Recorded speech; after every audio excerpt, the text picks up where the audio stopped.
scientific whaling, so-called, is carried out under the treaty called the International Convention for the Regulation of Whaling, which set up the IWC, but it's about other things as well. Japan had objected to the moratorium on all commercial whaling adopted in 1982 by the Whaling Commission and coming into effect in 1986. And they were persuaded to remove their objection when the American state government said, we'll allow you in exchange, if you don't go whaling anymore, to come and fish in American waters.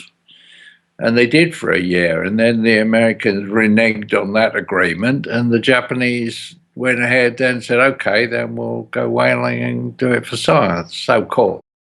It's actually very good for the Japanese whalers to be doing this, because although they're not bound by zero quotas, they're not bound by any of the other rules. There are a lot of other rules, like you can't take a factory ship north of 40 degrees south in the southern hemisphere. You can't catch mothers and their calves. You can't catch them out of the legal season.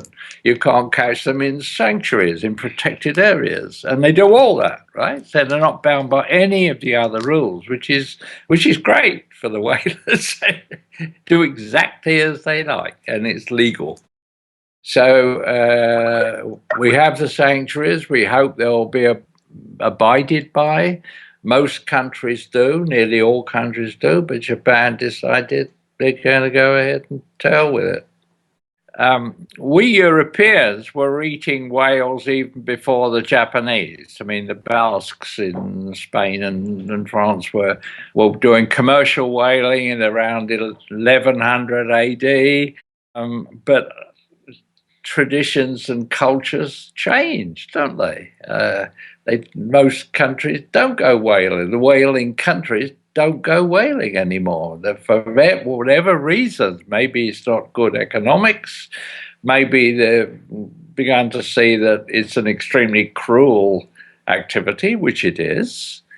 Even in Japan now, not many young people buy the whale meat. That's one of the problems they have. They can't sell the meat. It's mostly eaten by the older people. They've tried all sorts of things. They run cookery classes, all sorts of stuff, but it isn't really working. So they've got a huge stockpile of unsold meat. So yes, there was a tradition, as there was in many countries, including Britain and the Netherlands and many others. And traditions change, you know. Let's be clear, it's about money, nothing else. It's not about nutrition, it's not about tradition, it's about money. And that's why I think, you know, the Sea Shepherd actions, which is attacking the money side of it, are very praiseworthy. So I asked Paul Watson if he'd like me to be involved, and he said, oh yeah, fine. We'd known each other for many years.